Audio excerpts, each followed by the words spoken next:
Okay, so it looks like it's about 11 a.m., so I think we'll get started.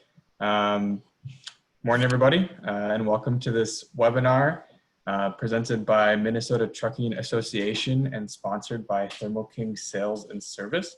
We're going to be talking about the cost and fuel savings with electric-capable transport refrigeration units. And before we get started, I'll just go over a little bit about how this will work.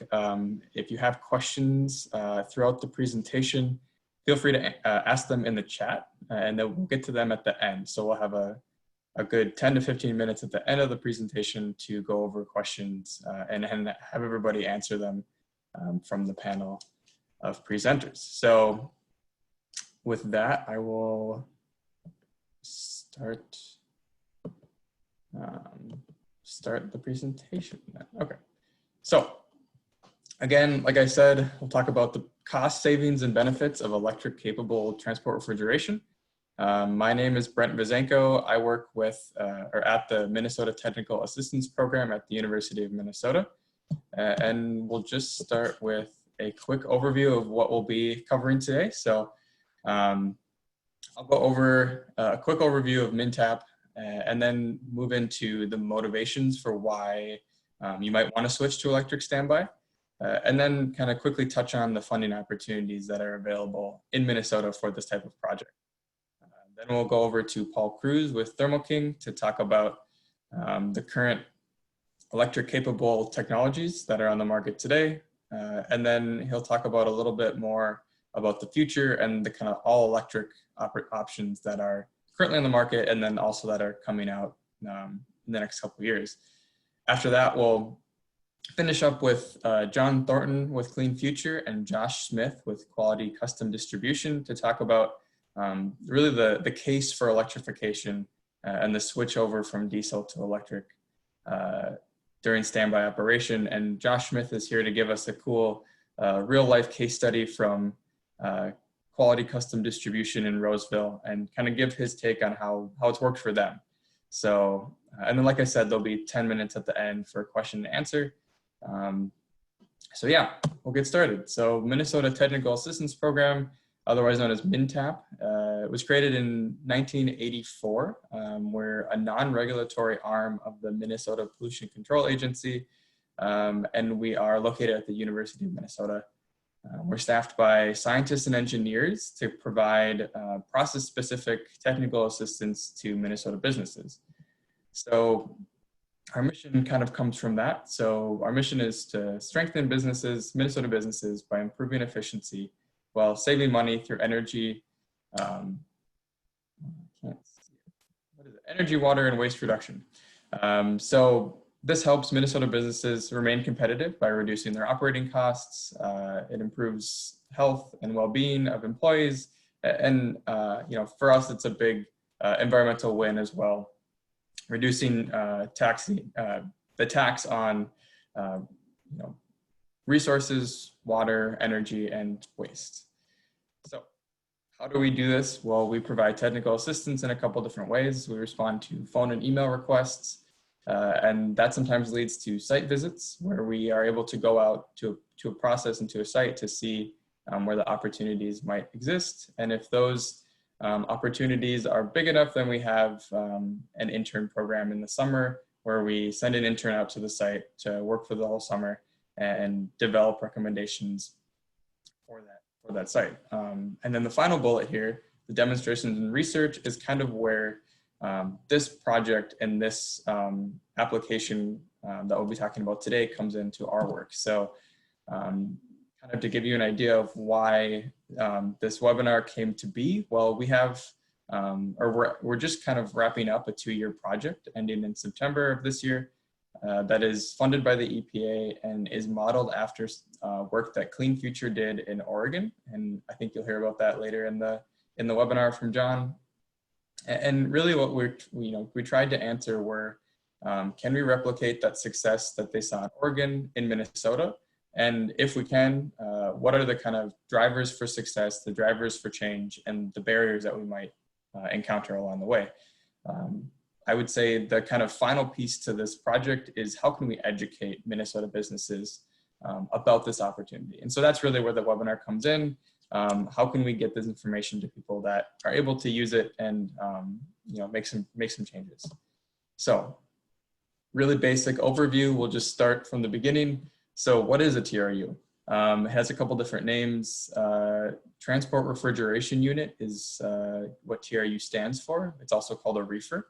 A lot of people refer to it as that. And basically it's just a refrigerator on wheels, right? It's the small box in front of your big box or trailer that cools everything down. So the question might come up, well, why are we talking about it? Well, TRUs in their daily routine are operated stationary at a dock or in the yard for different reasons, right? For cooling, loading, unloading, it might just be product storage. And typically these are run on diesel when they're parked. And I think John will get into it later, they are parked for a significant amount of time. And so what this leads to is operation that can be expensive depending on the diesel price. It can be noisy and it can be polluting. And one way that we can remedy this, at least at the dock and or in the yard, is by electric standby technology. So that's why that's kind of the impetus, and that's what we'll be going off of for the rest of the webinar today. So with that, I'll kind of leave the experts to talk about that, John and Paul and Josh from their respective companies. But now I just want to touch on some funding opportunities to get that information out there. So really, it is one big funding opportunity that is split into two different pieces. So the Diesel Emission Reduction Act, or DERA, is a federal grant program run by the EPA. The goal is to reduce diesel emissions by taking old diesel engines and replacing them with newer diesel engines that are more efficient or electric capable technologies. This application period, usually these requests for applications come out in December through March for this grant period. And they have some requirements. They have anywhere between 25 and 30% depending on the project grant match funding. The one caveat I will give with the national DERA grant is you have to be a contractor to apply for it. So if you are interested in this, contact me and we can get you set up with somebody who is able to apply for this. There's some really good options in the state, and so we want to be able to match you guys up. Coming down from this, the state also has allocations of this DERA funding, and it's very similar in requirements and in match funding, but it's actually out right now. So the heavy duty off-road diesel grant RFP is open currently, and it runs through September 8th, I believe, is the deadline for application. So if you're interested in that, let me know. We can help you get set up with that. So with that, I will just remind everybody again, if you have questions, put them in the chat. Otherwise, we'll move on to Paul Cruz with Thermo King to give us an update or to give us some information on technologies that are on the market today. Great, thanks, Brent. I appreciate that. So a little like Brent started off with, I wanted to get some definitions out of the way just so we're all on the same page here. So what is a TRU, a transport refrigeration unit? As Brent discussed, it's also a, go with that. It's also a reefer. So for most of this discussion, we're going to focus on the trailer side of things. Certainly you can go down to medium duty or even light duty truck, and we can answer any questions about that. But again, for the majority of the information we're presenting here, it's going to reference the trailer side of things. Electric standby, really that definition refers to running a TRU off of a grid supplied power, usually via unit mounted generator, and bypassing the engine. And then, of course, the hybrid TRU gets thrown around a lot. What does that really mean? That really means a TRU that runs off of two forms of energy, so like battery and diesel, kind of like a Prius architecture. It does not refer to a TRU that contains a diesel engine that drives a generator, since that's not a hybrid. You're just happy to be, you're still running a diesel engine. So with those definitions out of the way, let's talk about some of the benefits of electric standby operation. So First thing is you certainly have the reduced fuel burn, similar to what Brent talked about. That leads to reduced engine system maintenance. And Josh from QCD will show some of the real world data on that, which will be nice to see. You get reduced noise pollution, right? So without a diesel engine running, the system is just naturally quieter. Even though you still have the fans and the generator running, the decibel level is quite a bit less, which a lot of your neighbors around your distribution centers will certainly appreciate. And then you get your emissions-free TRU operation while it's in electric standby, at least.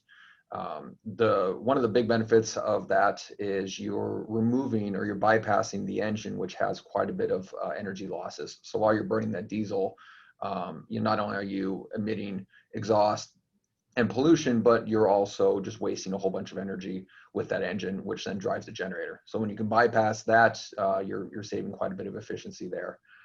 One fun fact too is in our analysis over many years of analyzing electric standby operation throughout our user base, less than 5% of electric standby equipped units actually have runtime in that operation mode. So what that tells me is a lot of users have spent a lot of time and money equipping their units with electric standby and not running them. And when we go on and request feedback on that, a lot of times it comes down to, well, their operations aren't suitable for it or the infrastructure isn't there. So hopefully with the DEER grant and the webinar today, you can be more informed and more equipped to run your units in electric standby. Some of the more technical side of things for power requirements. So let me maximize this a little bit. First thing is facilities need to be prepared and equipped. And what that means is, having the right power input, both voltage and current, and I'll talk about that in a second. But one of the points I want to also bring up is people need to be aware of added costs when running on peak electricity rates. So you're consuming electricity in whatever operations you have today, but when you start running TRUs and electric standby, if you're doing it in the middle of the day, you could incur quite significant increased costs because you're running during the peak hours. So if you're trying to pre-cool or just run it all the time, just be aware of those added costs. From a technical standpoint, with input voltage, 460 volts, 3-phase, 60 hertz, that's pretty much now the industry standard for running a trailer. 30 amp input plug using an IEC plug configuration with a pin and sleeve twist lock plug type is really what you need. And the reason I bring that up is historically a lot of units have used a twist lock style, and twist locks have really fallen out of favor simply because they're not waterproof and they have no arc containment. So there are some safety risks associated with it, and it's an inferior plug type compared to the pin and sleeve. So be aware of that. The other thing to be aware of is per NEC code, you can really only have a 25-foot cable length limit when trying to plug in your units. So if you have a 53-foot trailer, you're not going to reach that plug to the front of the front of the trailer where the reefer is located. So you need to make sure that you either have a rear-mounted receptacle on the trailer, or you're locating your transformer or your plug basically appropriately so that you can reach that. Getting longer than that, longer than 25 feet, NEC sees as a safety issue because you just have a lot of cable out there which can be run over and cut and stuff. So I get the point, and it's just something that you should be aware of. Again, we talked about needing that 30 amp circuit with a 460 volt, and I just wanted to give an example of why that's important. So if you have a trailer with a set point of 35 degrees and you're running in 100-degree ambient conditions, which is possible almost anywhere, you're looking at consuming at least 22 amps on a 460 volt and 3-phase circuit. So having that 30 amp sized appropriately is critical to being able to run under any conditions. All right, so let's pivot to telematics really quick, just to give an overview on that. So why are telematics important? Well, what's driving it for the most part is CARB. So we're not really talking much about CARB today, but CARB is driving a lot of movement in the industry. 60+% of all trailers, reefer trailers, go through California, and the CARB regulations that are coming up are going to apply to them. Even if you're not based there, if you enter it, you're going to need this. And what what the dates are is basically 3 years from now, so December 31st of 2023, all new TRUs must be equipped with electronic telematics system. And basically 7 years from now, all equipment, so not just new, but everything must be equipped. So that means that if you're buying a TRU today and you're planning on keeping it for more than 7 years, you need to make sure that you have telematics on it. From an ecosystem standpoint, telematics are very beneficial. So you can pre-cool your trailer, you can pre-trip it, you can look at your fuel, you can look at alarms, you can make sure that your set point matches what you're hauling, you can look at mode of operation, you can upload, you can do all sorts of things bidirectionally. So it's very critical to operations, to running operations efficiently. And then while you're in transit, of course, you can make sure that you're complying with your temperature requirements, that you don't have alarms and fuel levels and stuff like that. So the big takeaway from here is that if you do run to California, if you have customers that run to California, they need to make sure that they start to have telematics on those systems. Now, of course, actually, I'll stay on this for a second. So Thermo King refrigeration units, TRUs, have been equipped with telematics from the factory as standard for the last couple of years. So that is not a problem from a requirement standpoint. It's just a matter of making sure that that's activated. To finish it off, I just want to give a couple highlights on all electric TRUs.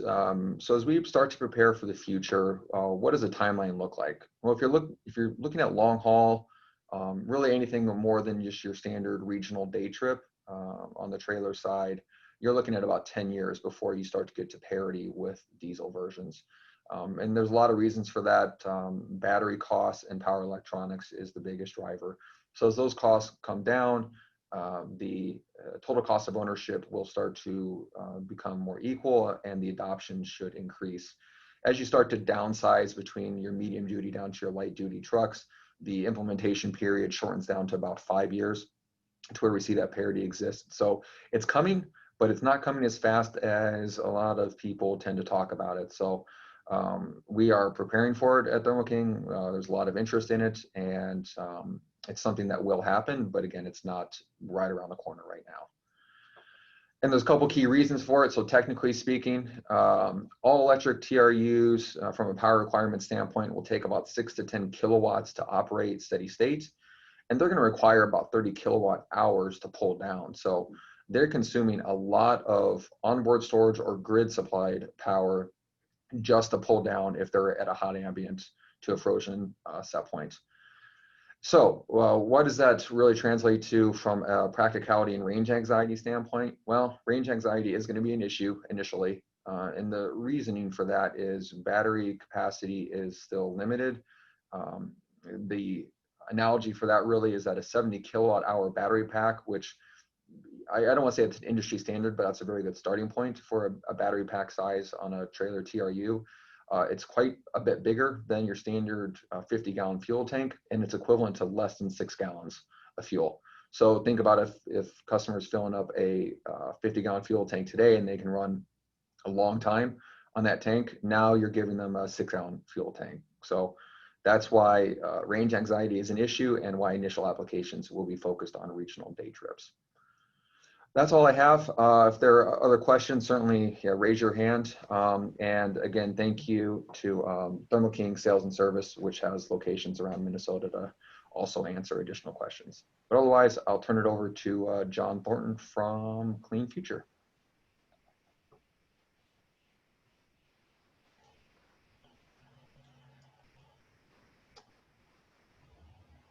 So thanks, Paul. So my name's John Thornton. I'm with CleanFuture. I'm happy to be here today to talk to you about the business case for plug-in electric trailers. Just to tell you a little bit about my company, a sustainable energy consulting practice founded in 2009.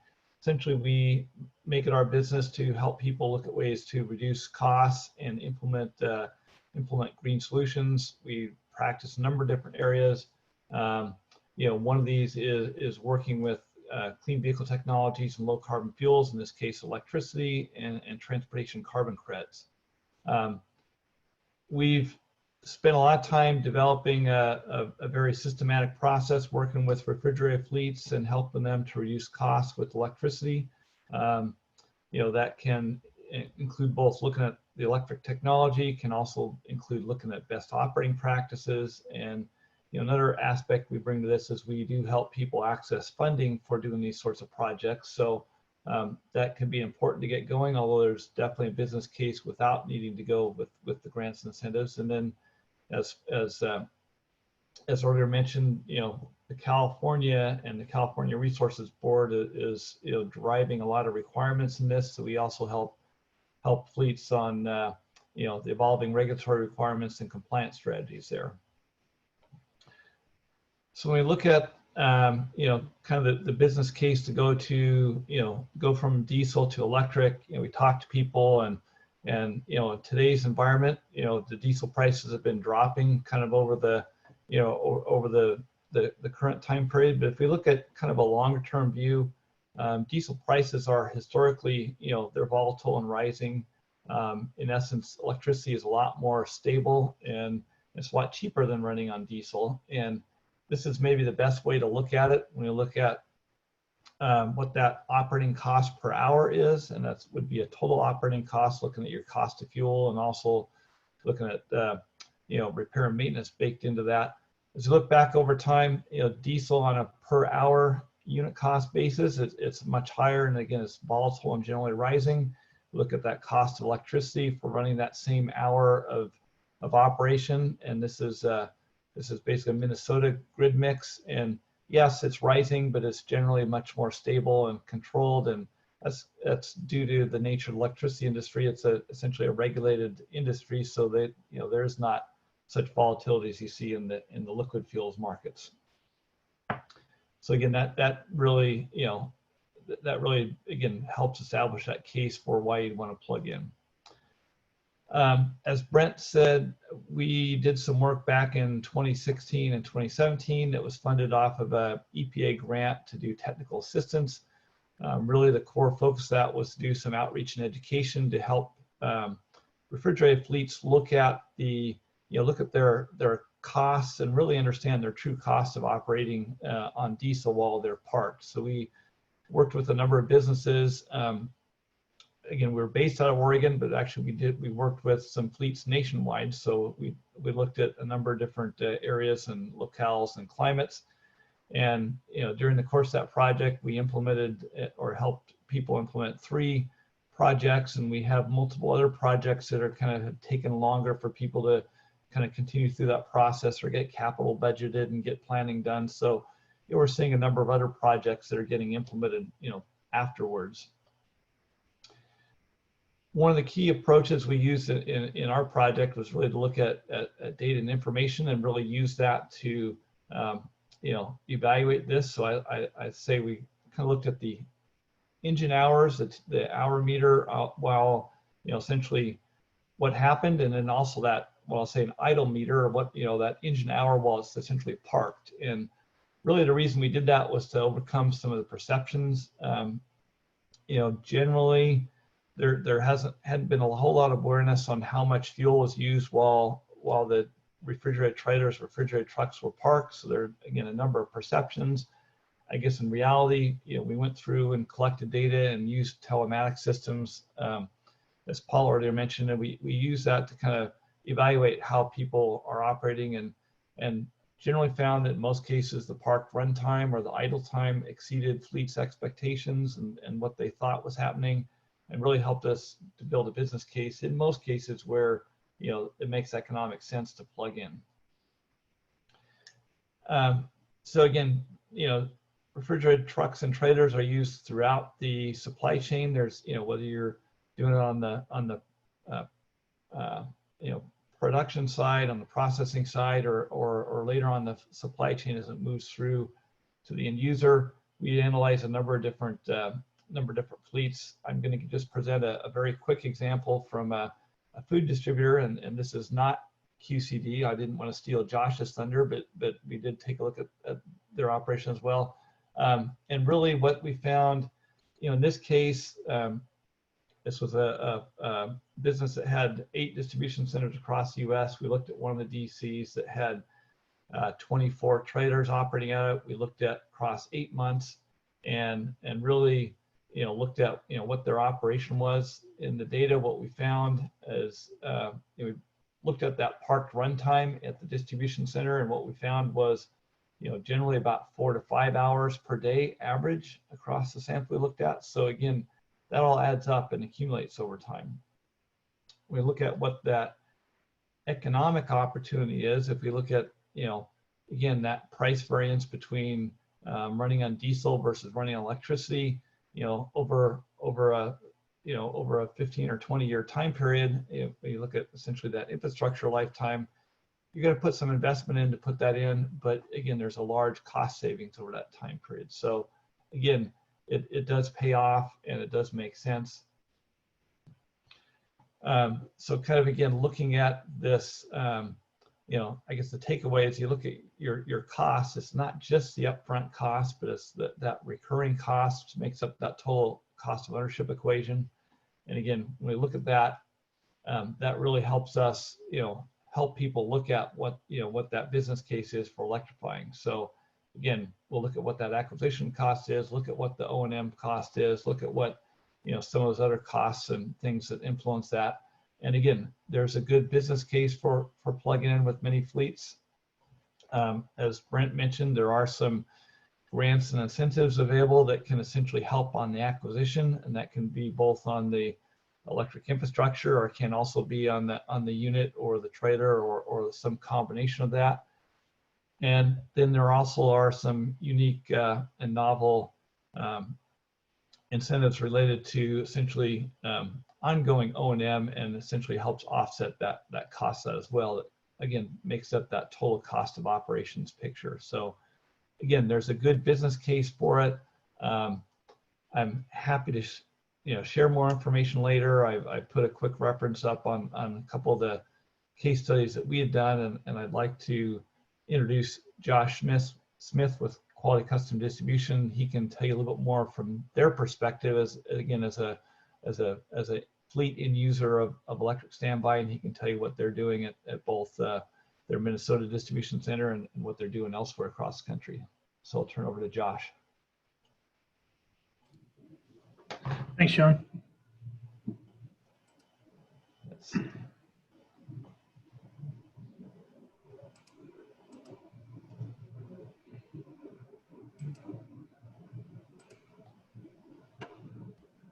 All right. So good morning. For some of you that are unfamiliar with QCD, our background is we're a division of Golden State Foods. We were established in 2006. Golden State Foods has been involved in food production and distribution for a little over 70 years. Our division has a more focused approach in that we have a select group of customers, that being Starbucks, Chick-fil-A, and Chipotle. So QCD, it is a values-driven company providing world-class custom distribution services to iconic customers, like stated. We have 29 strategically placed locations in the U.S. Service more than 7,500 stores nationally. We do over 1 million deliveries per year and 35 million miles on the road per year. Roughly half of our QCD centers have trailer plug-in stations, approximately 200 stations nationally. QCD in Minneapolis, we currently have 6 plug-in stations, targeting QCD net savings from plugging in more than $1 million in 2020. Net savings includes additional spend on utilities. 1.5 to 2 million annual savings potential is what our goal is for 2020. Savings on reefer R&M, or repairs and maintenance, 50 to 60 cents per hour. In addition to fuel, these numbers are actualized as our guaranteed maintenance contract has this cost savings built into it. A few other observations to note is in the savings, our trucks are plugged in for approximately 8 hours a day. If running on only diesel, the engine hours would be about 5 to 5.5 hours during that 8-hour period. When running on standby, the hours running are closer to 3 to 3.5 hours. We believe this to be a result caused from smaller frequency of the defrost cycle while in standby. When running on diesel, we see an average of 3 to 3.5 defrost cycles. And when running in standby, we've noticed an average of about 1 to 1.5. We believe this to be a case for the efficiency of using the electric to diesel. For those that don't know, a defrost cycle is when the coils and the reefer unit heat up to melt the ice that is built up on them due to the humidity in the compartments that they're cooling. Then obviously with the diesel engine running less, we are seeing a reduction in carbon emissions. We also see that it extends the useful life of the reefer and trailer so we can better steward capital. We believe this extension to be about a year to year and a half. Some of the things we have planned is we have an electric tractor coming in December of 2020. Sorry about that. We can't quite share the details on this as we haven't gotten the okay quite yet. But we do have a press release coming soon. We also have a Tesla semis on order. As previously announced, we were one of the first to place the order, and we look to receive them as soon. And this is also very exciting for us. We have a 100% electric reefer trailer in pilot. It's currently taking place in California. Applying for grants and monies where appropriate to augment infrastructure, adding additional shore power units to new and existing facilities. We're also updating and replacing the older plugs with newer and safer, more efficient ones. And then one last thing to add is some of the safety parameters that we have in place at QCD. So shore power cables have an on and off control panel that employees can turn on after the cable is connected so that we are not handling a live wire at 460 volts. There are safety disconnects built in. So if a driver were to drive off while connected the building, while connecting to the building, it would cut the power to the cord. And lastly, at QCD, we utilize something called a smart shock system. What it does is it kind of forces the driver to walk to the back where the plug-in station is located before they depart. Essentially, the system utilizes a metal wheel chock instead of your more like styrofoam style that you normally see or typically would see. It has a laser that detects truck's proximity to the tire and allows the warehouse staff to enter the trailer safely. And then when pulled, an alarm sounds, and then the dock plate won't work as well. So this metal chock obviously is too big to simply drive over. So it is placed right next to the trailer plug-in, and drivers must walk right past the plug-in to remove the chock, thus adding to the safe usage of this device. As far as some of the noise pollution stuff, we've been around for, at this facility, we've been here for about 6-7 months. We haven't seen much of a noise ordinance, kind of because of where we're located. We're located more of in a industrial park. So to the north of us, we have a bus company, behind us, tire company, JB Hunt across the street, and FedEx right next door to us on the other side. So being in an industrial park, it does allow us to kind of see what the rest of the trucking industry is kind of doing as far as a technological standpoint. I feel, from my past dealing in the trucking industry, I feel we're kind of leading the way from a technology and advancement standpoint. And we also get quite a few questions as to, what we kind of have and utilizing this electric standby and how it helps us from over the road carriers, from other carriers that are a little bit more centralized and local, and it's good to share. So yeah, that's pretty much all we have at QCD. We'll open up to any questions. Awesome. Thank you guys so much for presenting on all the things that you are experts in. This is, I think, really good. So I don't see any questions in the chat yet. So if you have them, make sure you get them in the chat. I think we can start with a couple questions that we had developed previously. Maybe that'll spur some discussion. So I think the first one that is on my mind, and this is for anybody here in the panel here, let's just talk about a little bit on how contract hauling fits in. I know, I think this probably works best with, fleets that own their own truck and operate their own truck from their own distribution center. But I just want to have a conversation about how this might fit into a contract hauling situation.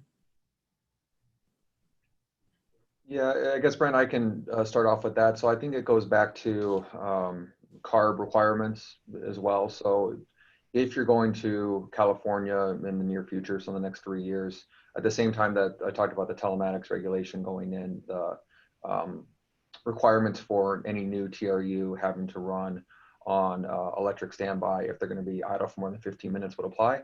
So that's going to force fleets that go there to have electric standby capable units, again, if for new equipment only. And then again, in 7 years, they're going to have, all equipment's going to have to do it. So if they keep the reefer for more than 7 years, they're going to need that electric standby sort of infrastructure. Of course, California is not the only one that is pursuing this type of legislation and movement there. So I would imagine recently, about a month ago, another 15 states signed on as a memorandum of understanding to kind of follow in CARB's footsteps. And that's just only highlighting how the rest of the United States is eventually probably going to follow in that path. And given the long ownership period of some TRUs, I think it would behoove a lot of fleets to start to look at how do they equip or think about potentially equipping units in the near future with electric standby. Yeah, just picking up a little bit from what Paul said. So yeah, in California, they are working on a regulation that not just requiring the, the on-the-road equipment, but basically requiring the facilities to put in the electric infrastructure to plug in. So that is coming, and that will be for, inbound and outbound carriers. And again, as Paul mentioned, California has some independent regulatory authority over the federal standards, and about 15 states have opted in or essentially following California's lead, so they have the ability to pick up. So I imagine that that'll be more prevalent elsewhere. I have seen some situations with a few clients where we worked with a line haul carrier, and in their case, they actually had a mandate from a customer where they made them, essentially the customer put in the electric infrastructure. They made that a requirement for the future contract with the carrier for them to essentially acquire electric standby equipment, and in that case, that was a customer-driven situation. And I expect that as companies are having more of a sustainability mandate, I expect you'll probably see more of that appear over time. Thank you, Josh. Do you have anything to add on that one? I guess for us, we do quite a few deliveries that require noise ordinances, and obviously being in standby mode, it is quite a bit quieter. So there are a couple of facilities obviously that we do deliver to that, if the facility itself had something similar that we could plug into while doing the delivery, especially like what comes to mind for me would be the Mall of America. So we're in there for 2 hours delivering to the 3 or 4 Starbucks locations in there, and they require that you turn off your reefer. So while in there, obviously you run into temperature compliance issues and things like that. So if they had something that we could potentially plug into, or anybody could plug into while doing those deliveries to the multiple stores that are in that building, I think that would be beneficial for everyone. And also, you're delivering to an underground garage, so those reefers running in an underground garage probably not the best for the associates working in that open dock area. So I think that's something as a potential that we could see, kind of following, like I kind of stated yesterday, a little bit more like that Tesla model. Just the ability to charge kind of on the go. I think that'd be beneficial for a lot of carriers. Awesome. Yeah, thank you guys. I think another piece that comes to mind with this is Paul's mentioned that less than 5% of standby electric TRUs are actually run in standby mode, right, Paul? That was kind of the stat there. So, this is kind of the case to make to get that number up, because you're not seeing the savings until you plug it in. So yeah, cool. I think that's a good point, Brent, too. And I mean, what John talked about with uncovering fleet's actual costs, right? They don't think that they need electric standby. It's amazing when you actually look at it, the fact that they do, and they're just not utilizing it. Mm-hmm. Yeah, exactly. Great. So we got our question in. I think this one goes to Josh, and you guys can chip in as well. But what would you recommend to another trucking firm as a place to start moving to a fleet towards electrification? Where did you guys start at QCD, and what kind of things do you want to look for to start that journey?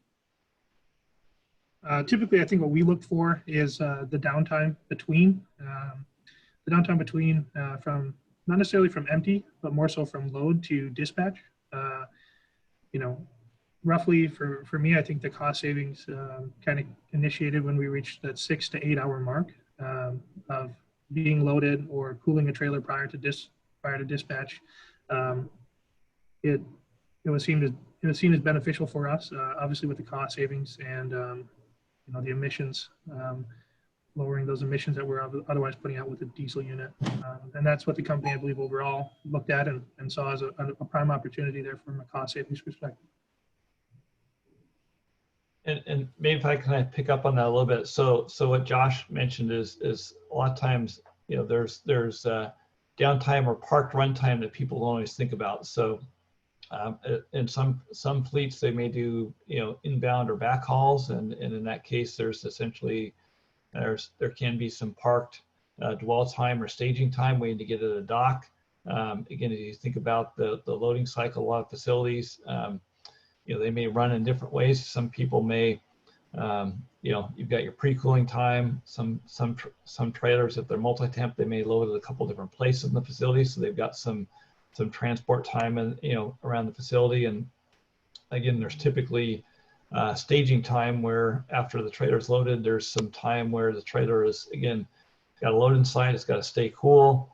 You know, essentially they just need to cool that until it hits the road, and then again, there's pre-cooling time. So when you add all those up, that's where you get that accumulation of time that people don't always think about.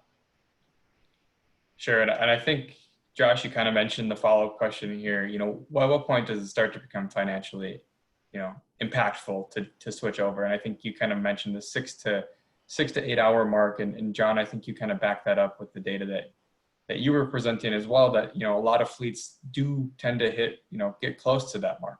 Yeah.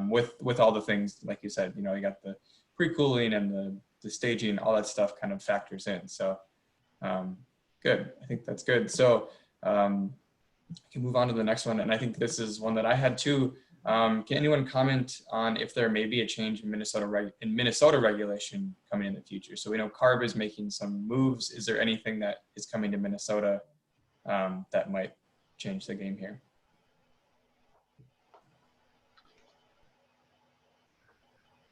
So I don't know necessarily about mandated requirements, or I don't know yet, but there are some non-attainment areas in Minnesota, at Carleton County and St. Louis County and Dakota County as kind of a couple examples. Those are areas that are in non-attainment. So those are areas that there's a lot of pressure for improvement. You know, a lot of times states, you know, depending on what their compliance or out of compliance, they'll have to put together a state improvement plan. So, you know, those would be areas that there'd be pressure towards that. I'm not aware of any mandated requirements, but, you know, again, if they're out of attainment for so long or exceed certain levels, then you know, there's more pressure on that.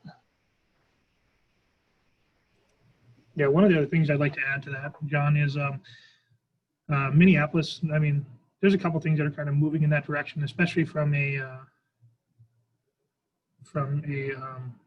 pollution standpoint.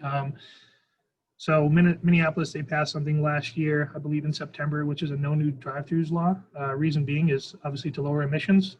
So if you were to open a facility or company, you know, you obviously can't have a drive-through. And the reason being is they don't want the cars running, obviously sitting out there. They prefer, you know, the walk-in method.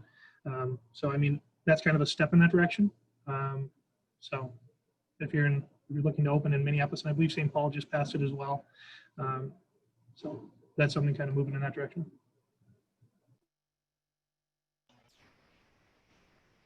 Yeah, so I guess another area to kind of pick up, you know, so there is some activity I mentioned in my talk about what we call these transportation carbon credits. And in 2 states so far, Oregon and California, there are essentially requirements and regulations to reduce the carbon intensity in fuels. And this is something where electric standby trailers can be an optional opt-in participant, and in their case, they're actually they get a benefit from plugging in that there's an opportunity to create a carbon credit that has a value. So In Minnesota, there actually is activity looking at a statewide low carbon fuel standard that again would be yet another economic benefit that essentially you can think of as kind of a cash back, for your use of electric fuel in place of diesel fuel or in place of gasoline. So, that's another thing on the regulatory horizon that could be happening in Minnesota.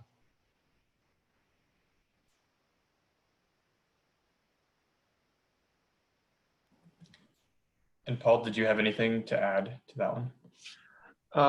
No, other than just I know Minnesota, received what, $47 or so million from the Volkswagen settlement, which I think they're mostly applying to school buses and kind of proven applications on the electrification side.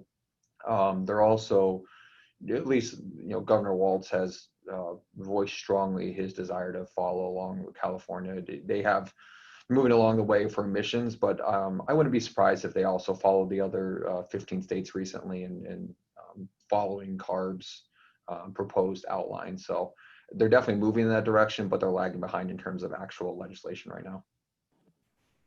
Sure. And like you mentioned in your talk, I think was, if you enter in California, if your trucks are going to California, you're going to have to comply. So that's a driver, kind of starting driver. And then as you go from there, there's more to go from there. So great. So another question here on financial incentives. So we talked about DERA. Are there any other financial incentives, grants, or other that can help implement either the TRU or the shore power infrastructure?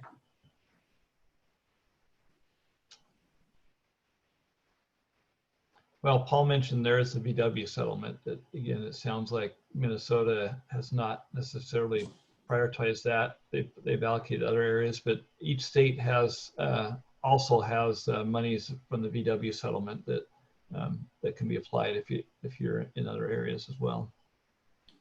And there are some other federal incentives that are available. They're generally, I guess, even more long lead time, a little bit more laborious to get than the DERA, but there are other federal incentives available as well. Do you know those off the top of your head? Generally that's something that would be done on a, I guess, kind of more on a regional or the metropolitan planning organizations where they can go out and essentially propose projects and propose projects that are generally funded out of either the Department of Transportation or the Federal Highway Administration. So, those are available too, but again, that's kind of a longer, more involved process to get those and to cooperate with those agencies. Gotcha. Okay. And just as a follow-up on the DERA and VW settlement. So Paul, you're right. The VW funds have been going more towards school buses and those things. But as far as I know, the MPCA has combined the DERA and the VW grant settlements for the last couple of years. And so it's all kind of the same pot of money. They just have made them the criteria a little bit different depending on what they want to incentivize. So a little bit more clarity on that. Okay. So I just had one kind of final question. This is for Josh. So talking about your fleet a little bit more specifically, I assume that all of your TRUs are able to be plugged in, right? If they're of the vintage this year, since they're new. Yep. Yeah. So do you feel that the 6? I think you said you had 6 slots available. Do you feel that that's adequate, or are you guys looking to add more or expand that infrastructure? We're looking to add 3 more is what we feel we need, just so we can have them all running. That is a plan. So okay, cool.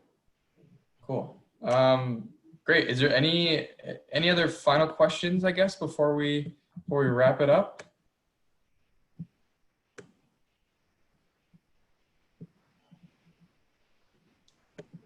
Okay, well, I think seeing none, I think we'll end it there. So again, thank you very much to everybody who attended and everybody who presented. So here we've got all of our contact information displayed here. If you ever want to get in contact with any of us, we'd be happy to answer questions and point you in the right direction if we don't know the answers.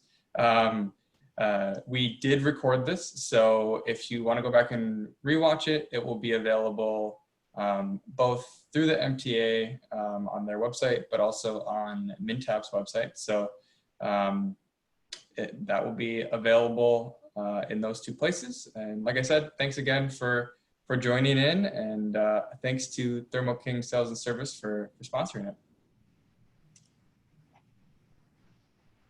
Okay, thanks, Brent. Thank you. Thank you, guys.